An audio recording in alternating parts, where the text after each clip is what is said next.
जय श्री राधे कृष्ण दोस्तों, जय महादेव। अधिक मास महात्म के कल के अध्याय में हमने जाना था सुदेव को पुत्र की प्राप्ति एवं देवल मुनि द्वारा उनके गुण और दोषों का वर्णन करना। इसके आगे की कथा हम आज के अध्याय में श्रवण करेंगे। बोलो पुरुषोत्तम भगवान की जय। 17वां अध्याय, सुदेव का पुत्र शोक में विलाप करना। नारद जी बोले, हे कृपा सागर, ज्ञानोपार्जन के पश्चात दृढ़धनवा का क्या हुआ? श्री नारायण जी बोले, राजा दृढ़धनवा अपने पूर्व जन्म की कहानी सुनकर अति आश्चर्य से भर उठे। वाल्मीकि जी ने पुनः कहना शुरू किया, हे राजन, अपनी पत्नी की ऐसी कर्ण प्रिय शीतल वाणी को सुनकर सुदेव शर्मा ने धीरज रख लिया और हरि के ध्यान में मग्न हो गए। एक दीर्घ श्वास लेकर फिर दीन स्वर में कह उठे, अच्छा, जो होनहार है वह हो ले। इसी प्रकार कुछ कालियों ही बीत गया। एक दिन सुदेव ब्राह्मण श्री हरि चिंतन में निमग्न जब समिधा कुश फल फूल एकत्र करने हेतु वन की ओर गए तो उसी दिन पुत्र सुखदेव भी मित्रों के साथ बावड़ी पर जा पहुंचा और जल क्रीड़ा हेतु बावड़ी में उतर गया। ग्रीष्म ऋतु थी। वे लोग एक दूसरे पर जल उछालने लगे। सुखदेव को इस खेल में बड़ा आनंद प्राप्त हुआ। वे सब बालकों के साथ बावड़ी में आगे बहते गए और प्रेम से खेलते रहे। खेलते ही खेल में बालकों ने उसे गहरे जल की ओर भगा दिया। वह भी उन लोगों से बचने के लिए उधर बढ़ गया। देवोशात वह अथाह जल में डुबकी खा गया।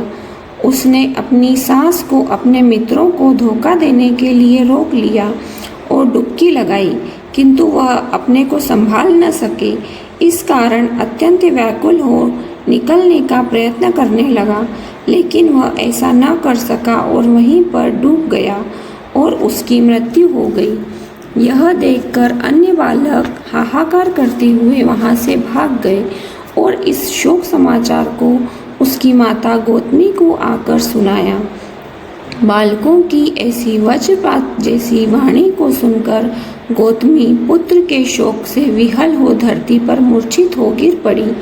उसी समय सुदेव ब्राह्मण का भी आगमन हुआ। पुत्र की मृत्यु का संवाद सुनकर वह भी कटे वृक्ष की तरह पृथ्वी पर पछाड़ खाकर गिर गए। इसके अनंतर दोनों पति पत्नी उस बावड़ी के निकट पहुँचे और पुत्र के शव को निकालकर उसे अंक में भरकर सुदेव ने उसके मुख को अनेकों बार चूमा। इसी तरह पुत्र के मुख को देखकर करुण रुदन करते हुए सुदेव गदगद वाणी से बोले, हे पुत्र, मेरे सोच को दूर करने वाली मनोहर शीतल वाणी, मैं तुझसे वार्ता तो कर मेरे बेटे, मुझे इससे सुख मिलेगा। हे वत्स, वृद्ध माता पिता को असमय ही छोड़कर तुम्हारा यूं जाना उचित नहीं है। हे पुत्र, तुम शीघ्र उठो और सोना छोड़कर जल्दी से पढ़ने के लिए बैठो। मैं तुम्हें छोड़कर घर नहीं जाऊंगा।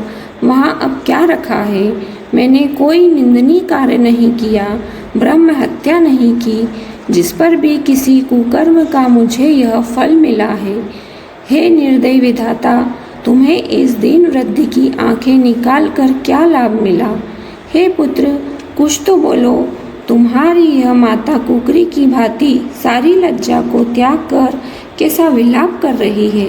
क्या उसे देखकर भी तुम्हें कुछ भी दया नहीं होती? मुझसे तो राजा दशरथ ही धन्य है, जिन्होंने पुत्र श्री रामचंद्र के वन गमन करने पर अपने प्राण त्याग दिए। वे पुत्र के विरह में ही इतने दुखी हो गए, लेकिन मैं अपने पुत्र के निधन पर भी जीवित हूँ। मुझे धिक्कार है। हे गोविंद, हे विष्णु, हे यदुनाथ, हे रुक्मणीपति, हे मुरारी, दोनों पर दया करने वाले दयालु भगवान, मेरी पुत्र के शोकानल से रक्षा करो। बोलो पुरुषोत्तम भगवान की जय। आज का अध्याय यहीं पर समाप्त होता है। इसके आगे की कथा हम कल के अध्याय में श्रवण करेंगे।